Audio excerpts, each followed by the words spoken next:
Welcome to the Practical Wealth Show. So today we might go on a short Curtis rant, and I'm titling this episode and probably a 2 or 3 episode arc. This episode, Capitalism Without Apology. Okay.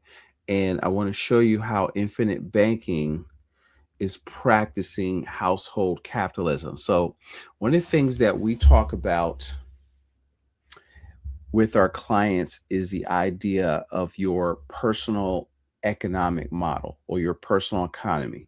So I always pronounce this wrong. I learned this from Jeffrey Reeves. Economos is the Greek word, which basically means household manager. Y'all can correct me if I pronounce that wrong. And but it's not this fancy stuff you learn in college with all these charts. It's you got to be able to control your scarce resources. So you can't control the economy at large, all this stuff you're watching on the news, and but you can control your personal economy. You can control your production and consumption as for your family unit. Okay. And so if you're mad at so and so because AI is losing your job or the government's cutting your stuff, see, if you had a finger pointing back, those y'all watching the video, if you're pointing a finger at somebody else, there's 3 fingers pointing back at you. And so if you're not willing, the purpose of my show is really, and I don't talk about this enough, is to stop looking for somebody else to save you. Okay. Um, and so because you've got to control your personal economy. And that's what we're going to talk about today. See, most people think they live in capitalism, right? And I've been watching TV and watching the mayor of New York, and just a bunch of stuff that just annoys the hell out of me. Not going political, but what happens is most people have never really been taught economics. Most of y'all had economics. You study John Maynard Keynes, Keynesians, which is central planning, and whereas Nelson Nash taught me and taught us who are practitioners. This brings it up because we're about to go to the think tank, Nelson Nash think tank for IBC next week. So I'm gearing up for that. Okay. But you want to be in control. See, most people think they live in capitalism. I assure you, you don't. Okay. This is about control, not investments. In Nelson's book, he says this is not about investments. It's not about rates of return. It's about control. Who controls the banking function? Okay. And so you got to define the real problem. And the real problem is we don't have control. You don't have, well, I'm going to say we, because I'm not special, right? And so I've learned this. It took me my first 20 years in the financial industry to understand this. So if you don't control liquidity, what's liquidity? Access to money, right? You don't control decisions. So let's look at the symptoms. High income, you make good money, but you're still tight. That's because you're illiquid, okay? And so let's give you some definitions, all right? Capital, stored purchasing power, money saved, all right? So the question becomes with IBC, where do you store your capital? Where do you store your liquidity? Liquidity is access to that capital without penalty, and control equals options to use the capital without permission. Let that sink in for a second. So liquidity, use, and control. So let me give you an example, okay, of this is what I see all the time.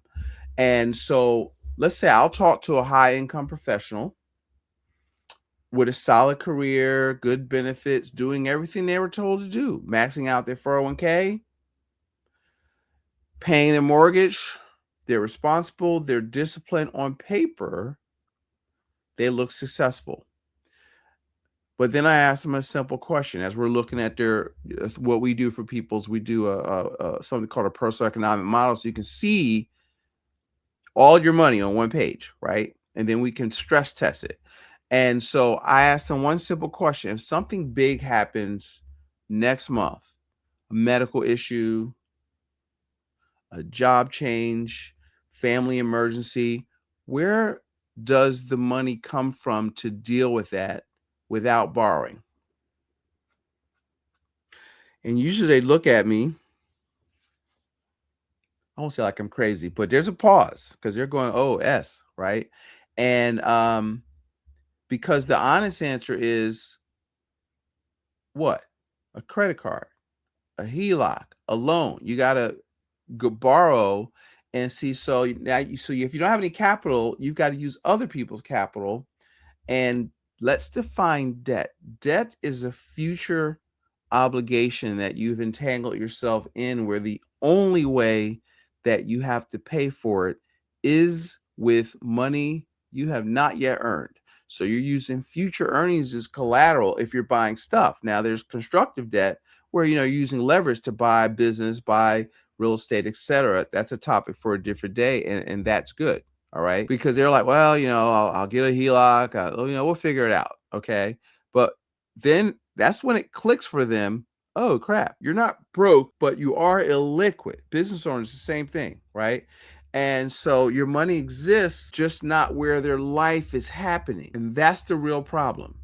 See, it's not income, it's not discipline, maybe a little. Is control. When your money is locked away and the only flexibility comes from debt, you don't actually control your life. You are just managing it. Now, let's talk about what capitalism is. So I'm going to use the F.A. Hayek definition because it gets a bad name because it was named by its enemy, Karl Marx. Okay, I was looking at I wanted a book about him in a bookstore last week. I like to go to Barnes and Noble and have a latte and just read, walk away. I go there. I wanted to keep them in business. I like going to I've loved going to bookstores for years since I was late teens, right? So so F.A. Hayek says capitalism is an ever expanding system of cooperation among strangers. A system of cooperation, okay? And so it's property rights, it's voluntary exchange, it's choice. See, what y'all think capitalism is ConAgra and government in bed with big business that you see, fat cats flying into Washington or the military industrial contract. That's not capitalism. That's corporatism or crony capitalism. That's not. And see, so do you want property rights? Do you want to be able to voluntarily exchange with whoever you want? Do you want to have choice? Well, congratulations, you're a capitalist. Okay. And so what we do, we outsource capital, right? So we lock our savings away in things like, for example, qualified plans. I was talking to a young guy, he was 30, and he's like, well, I need to start my 401k. How much money do you have saved? Nothing. Well, you don't need to start your 401k. I don't even want to hear about it till you have 3 or 4 months liquidity, use, and control, right? We finance life so since all our money's locked away in little silos that we can't touch, now you got to finance your life with debt. I used to do the teachers' retirement plans probably about 25 years ago in the school district. So they would have principals, they're putting away, they're massing out their 403b, but all their money, you can't even borrow against it. They don't match. I mean, if I could get back into school, I'd get y'all all out of that stuff, right? But what happens is now, because your money's locked up, so yeah, you're saving for retirement, great, but your money's locked away. So now if you don't have any savings or enough savings, then your only option, if you want, something that you can't pay for within monthly cash flow, what we call a major capital purchase, your only option is debt, right? So now you are obligating your part of your money for the next, 3, 4, 5, 6 years, 7 years for a car, right? And that is bondage. Okay. And so that's not, so you lock savings away, you finance with debt, we're paying interest. The whole idea of infinite banking is to take interest that was moving away from you and bring it back, right? And so, and you repeat that. So we call it the debt paradigm. You earn, you borrow to get what you need and want, you spend it, and then you repay others. That's the debt paradigm. And 95%, probably more than that, are trapped in the debt paradigm. Or the other side of the debt paradigm is save, you earn it, save it, liquidate it to spend it. Because this is for all my I pay cash people. What does Nelson say in the book? You finance everything you buy because you either pay to use other people's money, but this is because they don't teach opportunity costs. You got to understand the financial physics. When you pay cash, you're giving up interest you could be earning. Because you had a $20,000 tax bill and you pay it. Well, that money, all you did was transfer it from your checking account to the Treasury Department. But if you added interest to that going forward, that money cost you. You notice how I think the IRS charges you 7% for when you're late or whatever. They understand opportunity costs, and they understand that they're trying to print money, so the value of money is worth less. So if they let you string out your payment over a long period of time, they would be losing money. See, everybody understands how money works but us. Okay. And so the punchline to everything I said there is that that's not freedom. That's permission based spending. Here's why smart people keep falling for this. Okay. Well, one, let me give you the rules of the institution. So you hear this. What is the guy? The German propagandist. A lie repeated long enough becomes truth, right? And so what happens is when you look at money, what are we taught? Buy and hold, get out of debt, buy term investor difference, max out your 401k, get a diversified portfolio of mutual funds. You're in it for the long haul, blah, blah, blah, blah, blah, right? But let's look at the 4 rules of the financial institutions and what benefits them and how do they get you to do what they want, okay, which is assets under management, so they can charge you money. Well, here are the 4 rules. So ask yourself this. Well, what do they want?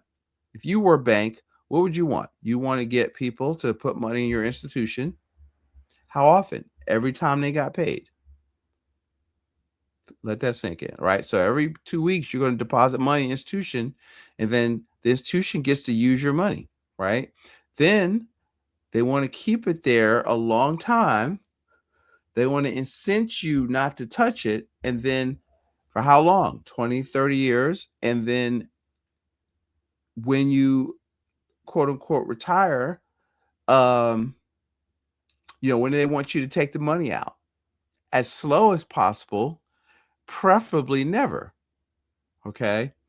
And but your goal is financial freedom, which is passive income greater than expenses. But when I take apart your personal economy, I see no evidence of that because you don't deploy your capital and build what we like to call cash flow engines. You're not buying asset. What's an asset? Something that puts money in your pocket. Okay.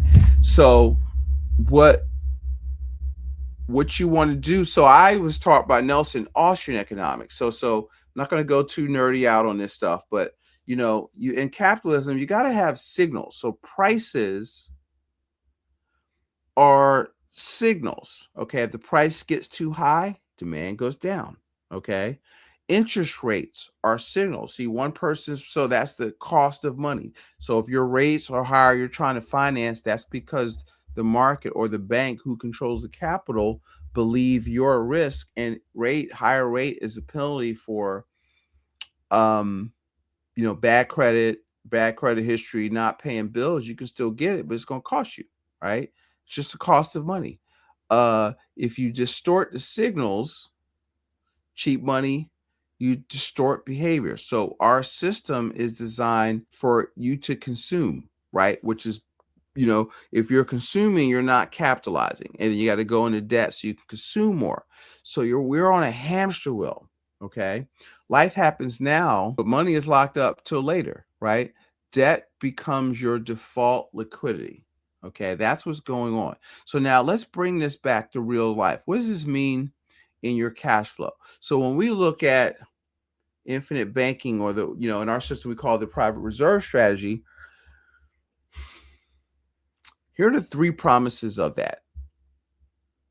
Liquidity when needed. So you get to your money inside of your insurance policy? Yes. What do you have to do? Phone call or a fax. They're not going to ask you what you need it for. How's your credit? Are you still working? No. How much you got? How much you want. So what says how much you can got is how much you put in there. Bank can't make a loan till it has a deposit, right? So one of the Nelson's rules is don't be afraid to capitalize. You have to save money. You have to under consume.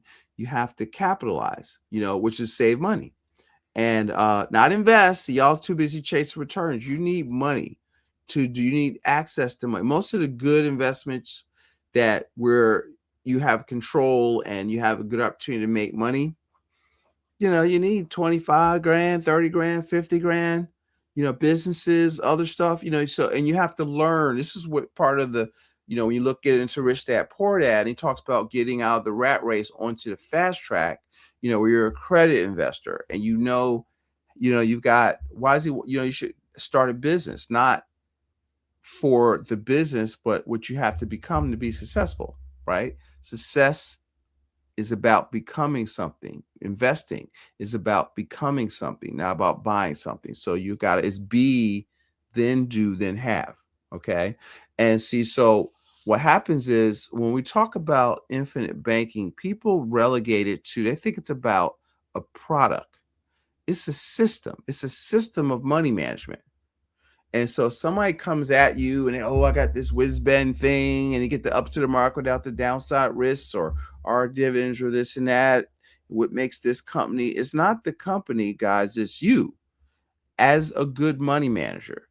It's you having a good coach that understands the system, that will show you how to use it, to help you make good decisions, to help you like in our framework, or how we look at the banking process. We say it's earn it.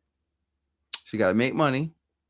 I can't steer parked cars. So if you don't earn money and you don't save, you can't do IBC. So the first thing we got to do is figure out where your daggone money's going, and we got to help you save some money.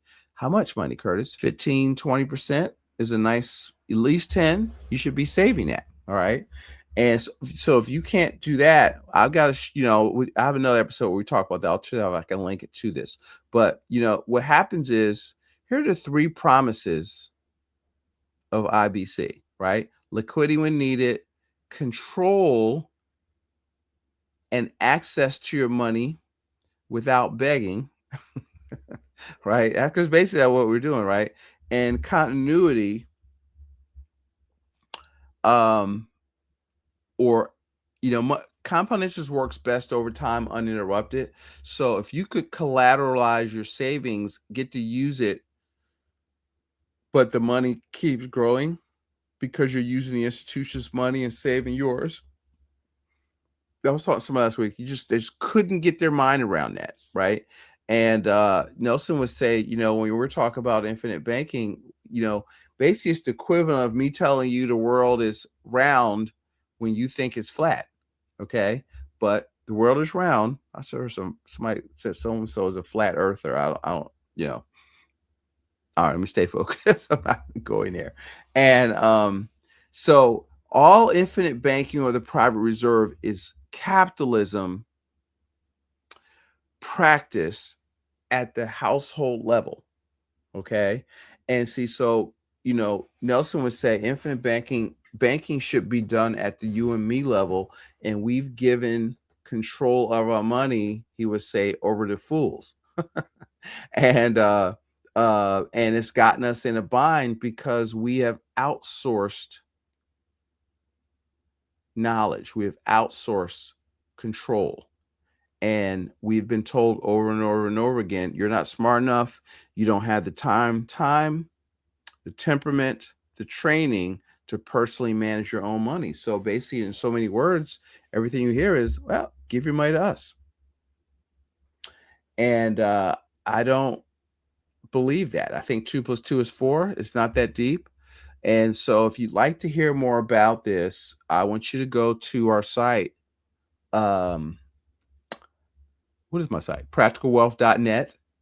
And let's have a clarity call, 20-minute strategy session, 15, 20 minutes. We can talk about where you're at.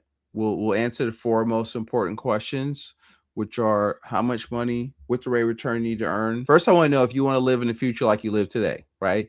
Then we're going to ask you, here are the 4 questions that we can do this in about 15 minutes. What rate of return do you need to earn on your saving investment dollars to live in the future like you live today without running out of money? 2, how much should you be saving or investing for your money to last as long as you do, adjusted for inflation? 3, if you don't do that, how long will you have to work doing what you're doing now? And that's 3. 4, if you don't do anything different, doing what you're doing now, how much might you need to reduce your standard of living? Like, well, what you're doing going to get you there? Okay. And talk about that. There's also a link on there. If debt is an issue and that's your first issue, which we'll sure describe, then I'll send you to something called, on the link in there's debt to capital. Click that link. But here's what I want to leave y'all with today. Capitalism isn't something you argue about, you practice. Listen, stay tuned for the next episode, the myth of free markets. But for now, y'all have a great day. If today's episode challenged you how you think about capitalism and about money, that's a good thing. Most people don't have a money problem, they have a control problem. I built a simple starting framework to see where your money's actually going, right? Where control is leaking, and how to start building a private reserve you can access when life happens, right? It's not about chasing returns. It's about building control. You can find it at practicalwealth.net/debt capital, or just go to practicalwealth.net.